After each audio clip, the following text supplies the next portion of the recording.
कोल्हापूर महानगरपालिकेत गेली 15 दिवस एक विषय मोठा चालू आहे की लाकूड चोरून बाहेर नेऊन विकलं. या लाकूड चोरीमध्ये निर्मा कन्स्ट्रक्शन मुंबई यांचं नाव गोवलं गेलं आणि त्याचा मी एक सायनिंग अथॉरिटी म्हणून मी काम करतोय कोल्हापूरमध्ये. तर त्यासोबत माझं पण नाव गोवलं गेलं की या चोरीमध्ये मी आहे किंवा निर्मा कन्स्ट्रक्शन आहे. ॲक्च्युली असा काही प्रकार घडलेला नाही. हे सगळं घडवून आणलं गेले आणि या कंपनीवर आणि माझ्यावर एक बदनामी करायचं या पद्धतीने एक षडयंत्र रचलं गेलेलं आहे.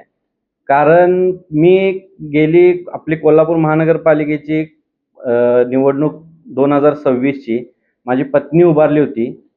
त्या रागातून पण असेल किंवा मला त्यात बदनाम करायचं, माझं नाव यात खराब व्हावं असं पण एक षडयंत्र असू शकते.